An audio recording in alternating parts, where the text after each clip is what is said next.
السلام علیکم ناظرین، یہ ملی وائس کا ڈیلی بلیٹن عالمی شب و روز ہے۔ میں عبدالوہاب۔ عالم اسلام کی اہم خبروں سے قبل پیش ہے اہم سرخیاں۔ کورونا کی چین سے شروعات کی اقوام متحدہ ٹیم نے جٹائے ثبوت، لیکن رپورٹ شائع کرنے سے کیا انکار۔ دہشت گرد کارروائی کے نام پر فرانسیسی فوج نے شادی تقریب کو بنایا نشانہ، 19 لوگوں کی موت۔ اقوام متحدہ کی تفتیش میں خلاصہ۔ سیریا میں امریکی فوج کو رہنے کا کوئی قانونی جواز نہیں، سیاسی طرز نگار مائلز ہوئنگ کا اظہار خیال۔ موزمبیق کے پالما علاقے میں باقی گروپ کا قبضہ، 7 افراد ہلاک، فرانس نے گیس پلانٹ بند کیا۔ 60 سال سے زائد عمر کے افراد کو کووڈ ویکسین دینے پر جرمنی میں پابندی۔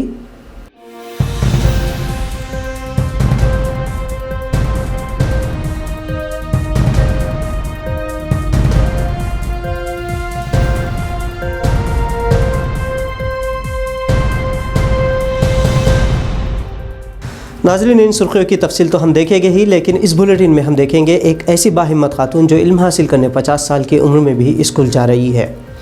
تو ناظرین، آج کی جو سب سے اہم خبر ہے وہ یہ کہ اقوام متحدہ نے کورونا وائرس کے چین میں شروع ہونے کی رپورٹ شائع کرنے سے انکار کر دیا ہے۔ گزشتہ 13 سالوں سے پورا عالم ہماری آنکھوں سے نظر نہ آنے والے جس کورونا وائرس سے پریشان ہے، اس کی ابتدا چین کے ووہان شہر سے ہونے کا الزام چین پر عائد کیا جاتا رہا ہے۔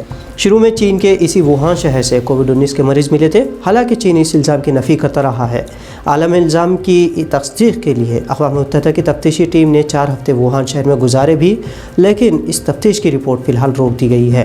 اقوام متحدہ کے ڈائریکٹر جنرل تیدروس گیبریسوس نے اعلان کرتے ہوئے کہا کہ فی الحال رپورٹ روکی گئی ہے، لیکن اس کی وجہ انہوں نے نہیں بتائی۔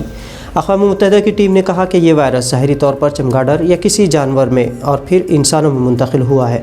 حالانکہ امریکہ سمیت یورپین یونین نے چین پر الزام عائد کیا ہے کہ وہ تفتیشی ٹیم کو تحقیق کے لیے مکمل طور پر آزادی نہیں دے رہا ہے، جس سے وائرس کی ابتدا کا معاملہ ابھی بھی معلق بنا ہوا ہے۔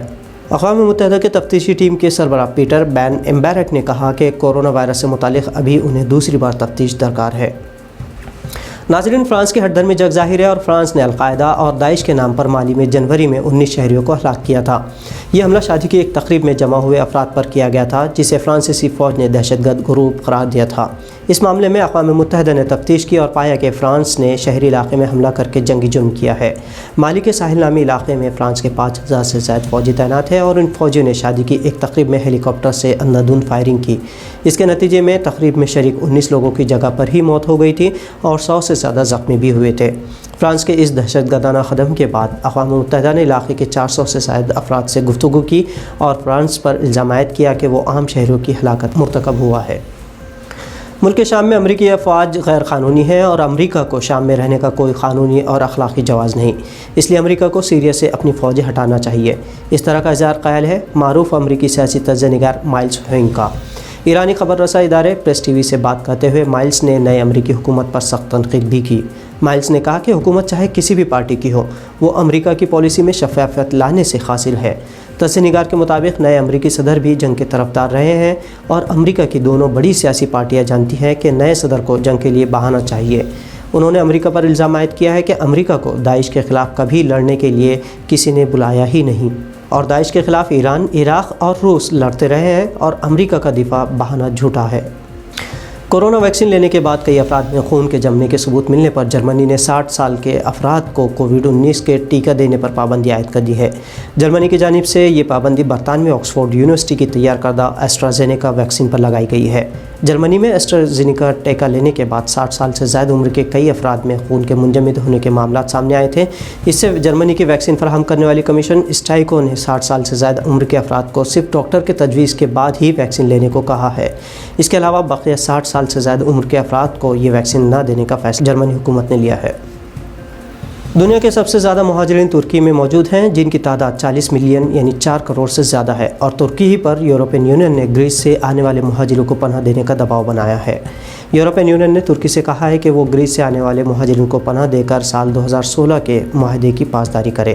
یونین نے کہا کہ گریس سے آنے والے 1,500 مہاجرین کی ترکی میں پناہ کی درخواست مسترد کر دی گئی ہے، جس سے یہ پناہ گزین کیمپوں میں زندگی گزارنے مجبور ہے۔ حالانکہ ترکی میں پوری دنیا سے مہاجرین آباد ہیں، لیکن سائپرس اور گریس سے ترکی کے رشتوں میں بہتری نہ ہونے کے سبب ان ممالک کے مہاجرین پر کچھ شرائط عائد کی جاتی ہے۔ اس معاملے میں یورپین یونین کی سیاستداں اورسولا وون ڈیر لین اور چارلز مشل جلد ہی ترکی صدر رجب طیب اردوغان سے ملاقات بھی کریں گے۔ یہ عجیب اتفاق ہے کہ جہاں قدرتی وسائل موجود ہوتے ہیں وہاں عالمی طاقتیں ترقی اور استحکام کے نام پر لوٹ مچائے رکھتے ہیں۔ کچھ ایسا ہی معاملہ قدرتی گیس سے مالا مال موزمبیق کے پالما علاقے کا ہے، جہاں فی الحال عدم استحکام ہے کیونکہ اس علاقے میں فرانس کے اربوں ڈالرز کا گیس پلانٹ جاری ہے۔ اس علاقے میں باغی گروپس کے قبضے کی اطلاعات ہیں۔ موزمبیق کے اس باغی گروپ نے گزشتہ شام حملہ کرتے ہوئے نصف سے زائد علاقے پر قبضہ کر لیا۔ اس حملے کے بعد 7 لوگوں کی جانیں بھی گئیں۔ پچھلے 3 سالوں سے یہ علاقہ شورش کا شکار ہے، جہاں 2600 سے زائد افراد نے اپنی جانیں گنوائی ہیں اور 6,70,000 کے قریب افراد کو نقل مکانی کرنی پڑی۔ جنگجو گروپ کے تازہ حملوں سے علاقے کے 9 لاکھ سے زائد افراد کو غذا اور ادویات کے بحران کا سامنا ہے۔ اس طرح کی اطلاعات اقوام متحدہ نے دی ہے۔ ناظرین، علم حاصل کرنے کی کوئی عمر نہیں ہوتی اور اس لیے علم کو گود سے گور تک حاصل کرنے کے لیے کہا گیا ہے۔ اس بات پر عمل شاذ و نادر ہی دکھائی دیتا ہے۔ اس کی ایک تازہ مثال نائجیریا کے کورا صوبے میں دیکھنے کو ملی، جہاں ایک 50 سالہ تاجر خاتون نے پرائمری اسکول میں داخلہ لیا۔ خاتون جو پہلے اپنے بچپن میں غربت کے سائے تلے کبھی اسکول میں قدم نہیں رکھ سکی تھی، اب اس نے اپنے بچپن کے خواب کو پورا کرنے اسکول میں داخلہ لیا ہے اور بچوں ہی کی طرح اسکول یونیفارم زیب تن کرتے ہوئے علم حاصل کر رہی ہے۔ شیڈے اجئی نام کی یہ باہمت خاتون علم حاصل کرنے کی چاہ میں کہتی ہیں کہ علم حاصل کرنے کے لیے شرم کیسی۔ اجئی کا کہنا ہے کہ اسلام علم حاصل کرنے کو فرض قرار دیتا ہے اور اولین وحی میں بھی پڑھنے کا حکم دیا گیا ہے۔ چونکہ اجئی غربت کے سبب بچپن میں تعلیم حاصل نہیں کر سکی، لہٰذا اب تعلیم حاصل کر کے وہ تجارت میں مدد حاصل کرنا چاہتی ہے۔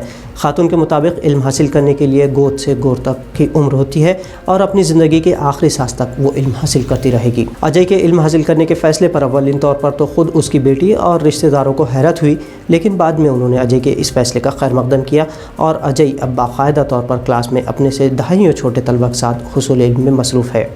سلام ہے اس خاتون کے جذبے کو۔ تو ناظرین، یہ تھی ملی وائس کی عالمی اہم خبریں۔ دیگر تجزیے، تبصرے اور تصاویر آپ ہمارے سوشل میڈیا جیسے فیس بک، یوٹیوب، انسٹاگرام اور ٹویٹر اکاؤنٹس پر بھی دیکھ سکتے ہیں۔ عبدالوہاب کو اجازت دیجیے۔ اللہ حافظ۔